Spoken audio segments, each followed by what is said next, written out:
Hello everyone, I am Siddhesh, final year CSC student at NIT Nagpur. तो आज के video में हम बात करने वाले हैं नेक्स्ट क्वेश्चन, जो कि है spiral traversal on a matrix. और इसी वीडियो से हमारा जो मैट्रिक्स जो टॉपिक है वो भी स्टार्ट हो गया है 450 डीएसए शीट में। तो इससे पहले हमने आरएस के जितने भी प्रॉब्लम्स थे वो सारे डिस्कस कर रखे हैं। You will get the link of the playlist in the description of the video, you can go and check out from there. तो बात करते हैं प्रॉब्लम के बारे में, जो कि है spiral traversal on a matrix. तो देखते हैं क्या है प्रॉब्लम। तो हमें एक प्रॉब्लम में 2D array गिवन है। जैसे ये वाले केस में हमें क्या क्या गिवन है, 4 रो है उसमें और 4 कॉलम्स है। 4 रो है, 4 कॉलम्स है और एलिमेंट्स क्या है। तो पहले रो में 1 2 3 4, अगले रो में 5 6 7 8, उसके अगले रो में 9 से 12 तक और उसके अगले रो में 13 से लेकर 16 तक। अभी स्पाइरल ट्रैवर्सल क्या होता है, तो ये जो हमें एरे गिवन है 1 2 3 4 5 6 7 8 9 10 11 12 और 13 14 15 और 16। तो हमें पता है स्पाइरल ट्रैवर्सल की जब भी हम बात करते हैं तो जनरली क्या होता है, तो स्पाइरल कुछ इस प्रकार होगा। आपने स्पाइरल बाइंडिंग की नोटबुक्स देखी होगी, राइट। तो ये होता है सर्कुलर स्पाइरल, बट हमारे केस में तो एक रेक्टेंगल या स्क्वायर है, राइट। तो उसके लिए स्पाइरल कैसा दिखेगा, कुछ इस प्रकार दिखेगा।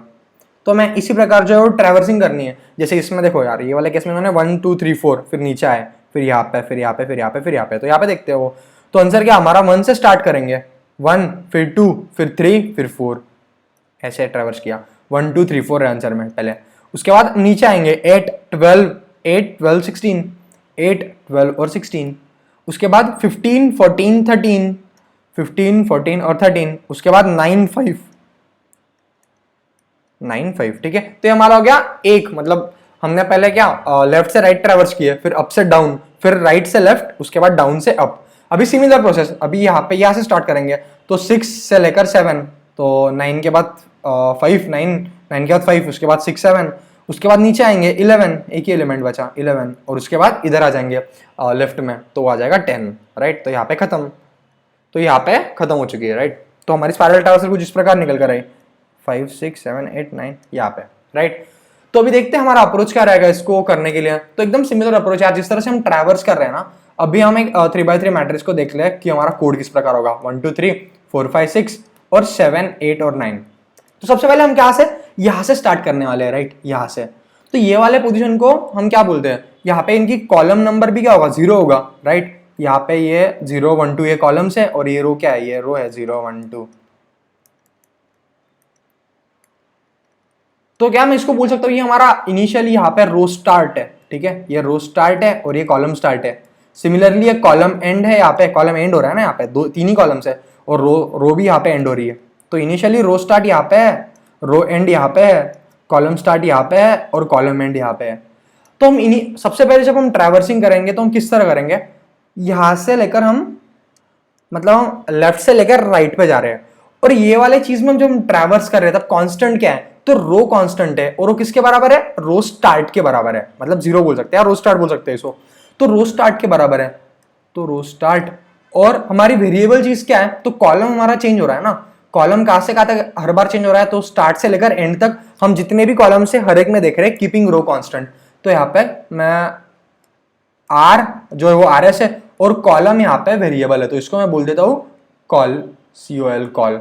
और ये कहां से कहां तक है, तो कॉल स्टार्ट से लेकर कॉल एंड तक है। सबसे पहले हम ऐसे ट्रैवर्स कर रहे हैं, इसके बाद हम नीचे आएंगे, उसके बाद हम यहां से स्टार्ट कर रहे हैं। तो जब हम यहां से स्टार्ट कर रहे हैं तो देखो हमने जो रो स्टार्ट है ना, तो वो क्या लिया है, उसके नीचे वाला एलिमेंट लिया है। इसका मतलब हम यहाँ पे रो स्टार्ट को इंक्रीमेंट कर दे रहे हैं। तो हमारा जो रो स्टार्ट था वो बढ़कर यहाँ पे आ जाएगा। अभी रो स्टार्ट हमारा यहाँ पे आ चुका है, यहाँ पे नहीं है, क्योंकि हमारी ये वाली रो तो खत्म हो गई ना, अभी हमें नीचे शिफ्ट कर दिया।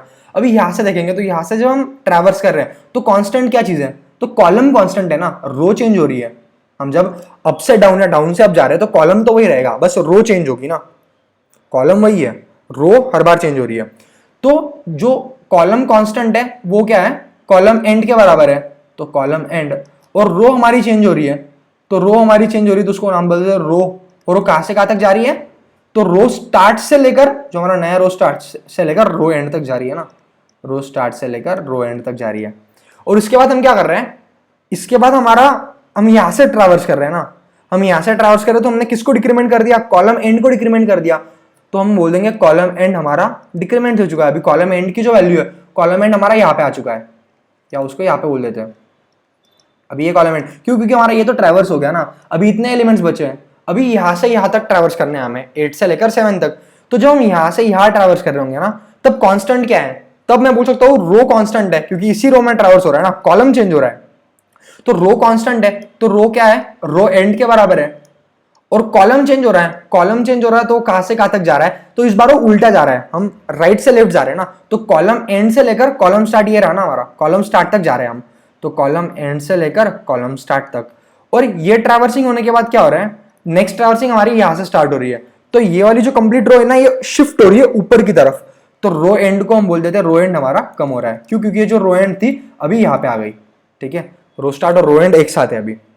अभी हम बात करते हैं नेक्स्ट ट्रैवर्सिंग हमारी क्या है, 1 2 3, नेक्स्ट हमारी यहां से यहां पे जाएंगे हम। जब हम यहां से यहां पे जा रहे हैं तो कांस्टेंट इस बार भी क्या कांस्टेंट है, नहीं यहां से तो हम चले गए 1 2 1 2 3, हाँ यहां से हम जा रहे हैं यहाँ पे, तो इस बार कांस्टेंट क्या है, इस बार कॉलम कांस्टेंट है, और रो जो है वो चेंज हो रही है ना, और रो कहां से कहां जा रही है, रो एंड से लेकर रो स्टार्ट तक, सिर्फ एक ही एलिमेंट है ना, तो रो एंड भी यही था और रो स्टार्ट भी यही था। तो क्या बोल सकते हैं यहाँ पे ट्रैवर्सिंग किस प्रकार हो रही है, तो रो और कॉलम, कांस्टेंट क्या चीज है, कॉलम कांस्टेंट है, और कॉलम क्या है, कॉलम स्टार्ट के बराबर है, राइट, कॉलम स्टार्ट, और रो चेंज हो रही है, तो रो चेंज होके क्या हो, कहां से कहां तक जा रही है, रो एंड से लेकर रो स्टार्ट तक जा रही है, ठीक है।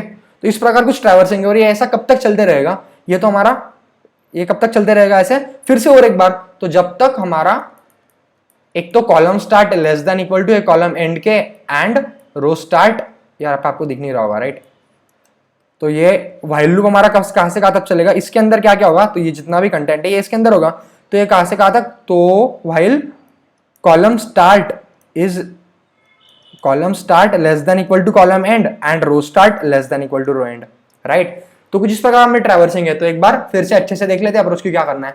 तो हम 4 वेरिएबल बना लेंगे, row start, row end, column start और कॉलम एंड। तो रो स्टार्ट, जैसे नंबर ऑफ रोज हम मान लेते हैं r और नंबर ऑफ कॉलम्स को मान लेते हैं हम c, तो रो स्टार्ट और कॉलम स्टार्ट की वैल्यू 0 0 होगी, रो एंड की कितनी होगी r-1 और कॉलम एंड की होगी c-1। उसके बाद हमें ट्रैवर्सिंग करनी है, तो ट्रैवर्सिंग हमें कुछ इस प्रकार करनी है, ठीक है, और ये बस एक ही ट्रैवर्सिंग लिखेंगे हम, और तो लूप लगा के ही है, इनफाइनाइट चलते ही रहेगा जब तक हमारी कंडीशन हिट नहीं हो जाती। तो कंडीशन क्या होगी, व्हाइल जब तक तो column start less than equal to है column end row start less than equal to है रो एंड। तो सबसे पहले पहला फॉर लूप चलेगा, वो कहां से कहां तक चलेगा, तो हमें ट्रैवर्सिंग यहां से यहां तक करनी है, तो यहां से यहां तक में कांस्टेंट क्या था, रो कांस्टेंट थी, रो स्टार्ट थी, ठीक है, तो मैट ऑफ रो स्टार्ट, और कॉलम हमारा चेंज हो रहा था, कॉलम कहां से कहां तक जा रहा था, तो कॉलम स्टार्ट से लेकर कॉलम एंड तक जा रहा था, और सब उसका नाम हमने दे रहे कॉल है, उस वेरिएबल का नाम, तो कॉल। अगला फॉर लूप का किसके लिए होगा, वो इसके लिए होगा, उसमें कांस्टेंट क्या है, उसमें कॉलम कांस्टेंट है, तो मैट ऑफ, और कॉलम क्या होगा अपना, वो कॉल एंड होगा, और चेंज हमारी रो हो रही है, तो रो कहां से कहां तक जाएगी, रो स्टार्ट से लेकर रो एंड तक जाएगी, और उसका नाम दे देते सपोज यहाँ पे रो है वेरिएबल का नाम, तो यहाँ पे रो हो जाएगा। और जब पहला लूप खत्म होगा उसके बाद इंक्रीमेंट क्या होगा, जो हमारा कॉलम स्टार्ट है, नहीं रो स्टार्ट है, वो नीचे आ जाएगा, तो इसके बाद हम लिख लेंगे कि रो स्टार्ट प्लस प्लस, और इसके बाद जो हमारा कॉलम एंड है वो इधर आ जाएगा ना, ऐसी ट्रैवर्स की, तो इसके बाद इधर आना है उसको, तो कॉलम एंड को हम कर देंगे डिक्रीमेंट। ये हो गया पहले 2 ट्रैवर्सिंग के लिए। सिमिलरली अगले 2 ट्रैवर्सिंग के लिए क्या होगा, तो यार यहाँ पे जगह नहीं बची अभी, तो अगला पेज ले लेता हूँ, या मैं यहीं पे लिख लेता हूँ। तो अगली हमारी ऐसी होगी कुछ, राइट, इस प्रकार होगी। तो इसमें कांस्टेंट क्या होगा, इसमें कांस्टेंट होगा रो, और रो एंड होगा वो, ठीक है, तो मैट ऑफ रो एंड, और कॉलम जो हमारा वेरिएबल होगा, और ये कहां से कहां तक जा रहा होगा, तो कॉलम एंड से कॉलम स्टार्ट तक। और सिमिलरली और एक लूप लगाएंगे कहां से कहां तक, ये इसके लिए इसमें कांस्टेंट क्या है, कॉलम कांस्टेंट है, तो कॉलम एंड के बराबर है, और रो जो है हमारी वेरिएबल हो रही है, रो कहां से कहां तक जाएगी, रो एंड से लेकर रो स्टार्ट तक ना, रो एंड से लेकर रो स्टार्ट तक, और ये मैट्रिक्स है, ठीक है। तो यार ये था सिंपल लॉजिक, आपको जब कोड करूंगा तो और क्लैरिटी आ जाएगी। तो अब एक बार कोड लिख के देखते हैं। तो इसके लिए हम ओपन कर लेते हैं आईडी, सबसे पहले हम इंपोर्ट करा लेंगे स्निपेट को, ओके। इसके बाद हम इसके जीएफजी पे सबमिट कर रहे होंगे, तो ये वाला जो फंक्शन है इसे कर लेते हैं कॉपी, और इसी को हम कर रहे होंगे डिफाइन।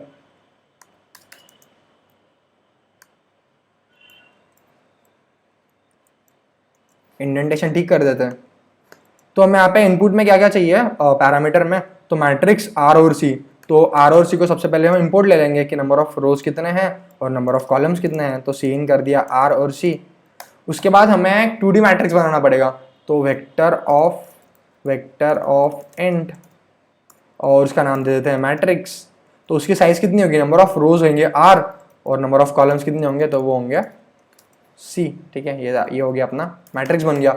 अभी मैट्रिक्स को इनपुट ले लेंगे, तो मैट्रिक्स को इनपुट लेने के लिए i equal to less than 0, i less than r, i plus plus for int j equal to 0 से लेकर j लेस देन कॉलम और j plus plus cin कर देंगे किसे, मैट्रिक्स ऑफ आई जे को। तो ये हमारा आ गया इनपुट वाला लॉजिक। तो अभी आउटपुट के लिए क्या होगा, तो वेक्टर ऑफ इंट हमें रिटर्न करना है जिसमें हम एरे, एक नया एरे होगा जो स्पाइरल ट्रैवर्सल होगा मैट्रिक्स का। तो सपोज उसका नाम है आंसर और फंक्शन को कॉल कर देंगे स्पाइरली ट्रैवर्स, जिसमें हम पास कर रहे होंगे मैट्रिक्स को, नंबर ऑफ रोज और नंबर ऑफ कॉलम्स को। और ये हो गया अपना मेन लॉजिक। और उसके बाद हम आउटपुट करा देंगे for int i equal to 0, i less than answer dot size और आई प्लस प्लस, और यहाँ पे क्या कर देंगे सी आउट आंसर ऑफ आई और स्पेस दे देंगे अच्छा दिखने के लिए, और लास्ट में कर देंगे सी आउट एंड एल। तो ये हो गया बेसिक इनपुट आउटपुट का लॉजिक। तो यार यहाँ पे थोड़ा सा प्रैक्टिकल सोचते हैं कि आंसर की साइज कितनी होगी, तो नंबर ऑफ एलिमेंट्स जितने होंगे, नंबर ऑफ एलिमेंट्स कितने होंगे आर इंटू सी। ठीक है, तो ये हो गया बेसिक इनपुट आउटपुट का लॉजिक। जब ये मेन लॉजिक है स्पाइरली ट्रैवर्स ये लिखते हैं, तो इसके लिए सबसे पहला हमारी चीज क्या थी, हमें 4 वेरिएबल्स बनाने थे। क्या क्या था, इंट रो स्टार्ट, उसके बाद था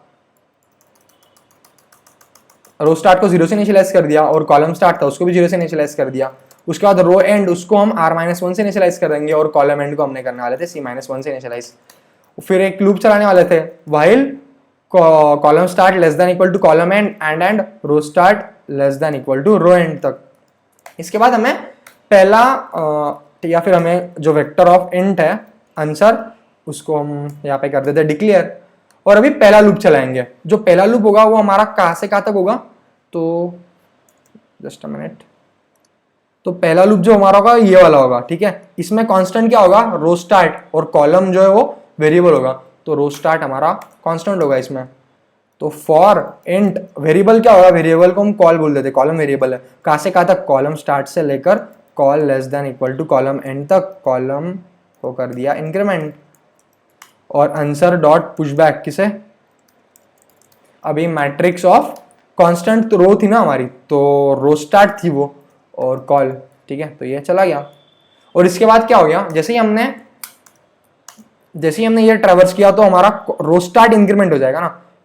ठीक है, जैसे ऐसे ऐसे जब नेक्स्ट टाइम आएगा तो ये नीचे वाले पे होगा, तो रो स्टार्ट को कर दिया हमने इंक्रीमेंट, रो स्टार्ट हो गया इंक्रीमेंट। सिमिलरली नीचे के लिए लिखते हैं फॉर इंट अगले वाले के लिए क्या कांस्टेंट था, तो कॉलम कांस्टेंट था, तो रो वेरिएबल थी। तो रो कहाँ से कहाँ तक, रो स्टार्ट से लेकर row less than equal to row end तक, और रो प्लस प्लस। ठीक है, तो इसमें आंसर डॉट पुशबैक क्या आ जाएगा, मैट्रिक्स ऑफ रो वेरिएबल, और कॉलम हमारा कांस्टेंट था। तो कांस्टेंट क्या था, कॉलम एंड के बराबर होगा वो कांस्टेंट, लास्ट वाले पे ट्रैवर्स कर रहे हैं ना। ओके, इसके बाद और एक चीज, अभी थर्ड हमारी लाइन कहाँ से थी, तो ये होगी फर्स्ट लाइन, ये होगी सेकंड, थर्ड थी हमारी ये वाली लाइन ना। कलर चेंज कर लेता हूँ, ब्लू ले लेते हैं। थर्ड हमारी ये वाली लाइन होगी ना। तो इसके लिए कांस्टेंट क्या होगा, रो एंड, मतलब रो कांस्टेंट होगी रो एंड के बराबर, और वेरिएबल क्या, कॉलम एंड से लेकर कॉलम स्टार्ट तक। राइट, तो लिख लेते हैं फॉर इंट वेरिएबल क्या था, column, col is equal to col end से लेकर col less than equal to col greater than equal to col start, और कॉल माइनस माइनस। और आंसर डॉट पुशबैक किससे, मैट्रिक्स, इसमें रो एंड होगा और कॉल ही रहेगा। राइट, उसके बाद और एक लूप। अभी ये लास्ट वाले में क्या होगा, लास्ट वाला हमारा ये है, इसमें कांस्टेंट क्या है, तो कॉलम स्टार्ट कांस्टेंट है, और रो कहाँ से कहाँ तक, रो एंड से लेकर रो स्टार्ट तक। ठीक है, कॉलम स्टार्ट, तो रो हमारा जो है वो वेरिएबल है, तो रो कहाँ से कहाँ तक, रो एंड से लेकर रो ग्रेटर देन इक्वल टू 0 और रो माइनस माइनस। और आंसर डॉट पुशबैक, तो कांस्टेंट क्या है हमारा, और रो तो आ गया, और कांस्टेंट था हमारा कॉलम, और कॉलम किसके बराबर था, कॉलम स्टार्ट के बराबर था। तो ये हो गया, और लास्ट में हम रिटर्न कर देंगे आंसर। तर इसमें एक छोटी सी दिक्कत है। तो यार ये जो दिक्कत है ना, मैं अभी बता देता हूँ आपको। आई थॉट कि पहले सबमिट करके बता दूँ, बट ओके लेट्स सी। तो इसमें क्या, एक चीज़ हमें ध्यान रखनी पड़ेगी कि जब हमारा ये लूप खत्म होगा ना, तो ये लूप स्टार्ट हो रहा होगा, तो पहले 2 के लिए तो कोई प्रॉब्लम नहीं है, बट जो नीचे के दो है ना, इसके लिए रो स्टार्ट, ओके हमने बहुत बड़ी चीज मिस कर दी। रो स्टार्ट, अब पहले वाले लूप के बाद रो स्टार्ट इंक्रीमेंट होगा, अगले वाले लूप के बाद देखो ऐसी वाली डंडी है, ये वाली डंडी है ना, तो ये नीचे आएगी या ऊपर जाएगी। तो जब ये ऊपर है तो ऑब्वियसली नीचे आएगी, ठीक है। अब उसके बाद ये एक वर्टिकल लाइन है, तो ये वाली इधर आएगी और ये वाली इधर आएगी, सिमिलरली ये तो ये वाली इधर आएगी, ठीक है। तो ये वाले लूप के बाद रो स्टार्ट इंक्रीमेंट होगा, ये वाले लूप के बाद कॉलम एंड डिक्रीमेंट होगा, तो कॉलम एंड डिक्रीमेंट हो गया। ये वाले लूप के बाद क्या होगा, रो एंड डिक्रीमेंट होगा, तो रो एंड डिक्रीमेंट कर दिया। और ये वाले के बाद क्या होगा, ये ऊपर जा रहा है तो रो स्टार्ट इंक्रीमेंट होगा, सॉरी कॉलम स्टार्ट है ना, ये कॉलम है ना एक, तो कॉलम स्टार्ट आगे बढ़ेगा तो कॉलम स्टार्ट इंक्रीमेंट होगा, ठीक है। तो यार जब हमारा ये लूप एक बार खत्म होगा ना, तो अगले बार कंडीशन चेक होगी, column start less than equal to column end और row start less than equal to row end. तो पहले दो लूप्स में तो कोई दिक्कत नहीं है, क्योंकि पहले में रो स्टार्ट इंक्रीमेंट होगा, तो एक तो ये वाली कंडीशन फॉल्स होगी या ये वाली फॉल्स होगी। बट जब नीचे के दो चल रहे होंगे ना, तो क्या ये पॉसिबल है कि रो स्टार्ट हमारा पहले ही इंक्रीमेंट हो गया है, तो जो कंडीशन है वो ऑलरेडी रॉन्ग हो चुकी है, तो हमें इन दोनों के लिए फिर से कंडीशन चेक कर लेनी पड़ेगी एक बार, राइट। तो कंडीशन क्या चेक होगी, तो इफ ये वाले केस में रो कॉलम रो है, रो कांस्टेंट है, राइट, तो वो देख लेना पड़ेगा कि row start should be less than equal to row end, right. इसको इफ के अंदर डाल देना पड़ेगा, इसको कर लिया मैंने कंट्रोल सी, कंट्रोल एक्स करता हूं और यहाँ पे पेस्ट, राइट। और अगले वाले के लिए हमें देखना पड़ेगा कि जो हमारा कॉलम स्टार्ट है वो should be less than equal to column end, तो इसको भी कर लेता हूँ कट और यहाँ पे कर देता हूँ पेस्ट, ओके, ठीक है। तो यार ये हमने क्यों किया, आई होप ये आप लोगों को समझ में आ गया क्यों, क्योंकि यहाँ पे रो स्टार्ट इंक्रीमेंट हो गया है, तो ये वाली कंडीशन तो इन दोनों लूप्स के बाद चेक होगी ना, तो क्या पता यहीं पे ये कंडीशन गलत हो गई हो, तो हमें एक बार इन दोनों के लिए भी चेक कर लेना पड़ेगा कि row start should be less than equal to row end और column start should be less than equal to column end. तो ये हो गया। तो एक सिंपल सा अभी यहाँ पे इनपुट लेके देखते हैं। सो 3x3 का मैट्रिक्स है, सपोज 1 2 3 4 5 6 और 7 8 और 9, ठीक है। एक बार इसे रन करके देखता हूँ, तो आई होप कुछ एरर तो नहीं आना चाहिए। तो हमारा आ चुका है 1 2 3, ठीक है, 1 2 3, उसके बाद 6 9 आना चाहिए, तो 6 9 आ गया। उसके बाद 8 7 4 5, 8 7 4 और यहाँ पे गलती हो गई है, हमारा 1 क्यों आया जबकि आना चाहिए था 5। तो एक बार देखते हैं यहाँ पे गलती है या कहाँ पे। तो कॉलम स्टार्ट से लेकर कॉलम एंड और कॉलम इंक्रीमेंट किया, रो स्टार्ट कॉलम एंड, ठीक है, और रो एंड और कॉलम स्टार्ट। तो greater than equal to, okay, यहाँ पे ग्रेटर देन इक्वल टू 0 नहीं आएगा ना, greater than equal to row start आएगा, रो एंड से लेकर रो स्टार्ट तक जाएंगे हम, ठीक है। तो यहाँ पे एक बार रन करके देखते हैं फिर से। तो यार अभी हमारा जो आंसर है 1 2 3 6 9, 1 2 3 6 9 8 7 4 5, 8 7 4 5 जो सही है। तो एक बार ये फंक्शन को करते हैं कॉपी और GFG पे कर देंगे इसे पेस्ट और इसे करते हैं रन करते हैं एक बार, तो जो कि हो ही जाना चाहिए। ये हो गया रन, तो एक बार सबमिट करके देखते हैं। तो यार ये हमारा सबमिट हो चुका है। तो आई होप कि आप लोगों को जो अप्रोच है वो समझ में आ गया होगा। इसमें करना कुछ नहीं है, बस देखना एक ही चीज दिमाग में रखनी है कि हम ट्रैवर्सिंग किस तरीके से कर रहे हैं। जब भी हम ट्रैवर्सिंग ऐसे कर रहे होंगे, ऐसे कर रहे होंगे, ऐसे कर रहे होंगे और ऐसे कर रहे होंगे, 4 ट्रैवर्सिंग है। तो जब ये ट्रैवर्सिंग खत्म होगी ना, तो हमारा जो रो स्टार्ट है वो नीचे आ जाएगा। जब ये ट्रैवर्सिंग खत्म होगी तो जो कॉलम एंड है वो पीछे आ जाएगा। जब ये ट्रैवर्सिंग खत्म होगी तो रो एंड ऊपर आ जाएगा, और जब ये ट्रैवर्सिंग खत्म होगी तो कॉलम स्टार्ट आगे बढ़ जाएगा, राइट। और ये तो हो गई एक चीज। और दूसरी चीज कि हमारी 4 लूप्स थे, एक लूप के अंदर हमारे 4 लूप्स थे ना, ऐसे ऐसे ऐसे ऐसे अलग अलग वे में ट्रैवर्सिंग के लिए। तो पहले 2 में तो कोई दिक्कत नहीं थी, बट अगले 2 में हमें फिर से एक बार कंडीशन चेक डाल देना था। तो बस ये 2 चीजें आपको अच्छे से ध्यान रखनी है। बाकी क्वेश्चन जो है, अगर आपको अप्रोच समझ गया तो आप कोड खुद से कर लोगे। कोडिंग पार्ट इज इजी, थोड़ा सा अप्रोच आपको एक बार अच्छे से देख लेना पड़ेगा। अगर नहीं समझता है तो वीडियो को एक बार फिर से देख लेना। तो I hope you like the video. तो मिलते हैं अगली वीडियो में, और जो कोड की लिंक है वो मैं आपको दे ही दूंगा डिस्क्रिप्शन बॉक्स में, you can go and check out from there. तो मिलते हैं अगली वीडियो में, तब तक के लिए bye bye, have a nice day.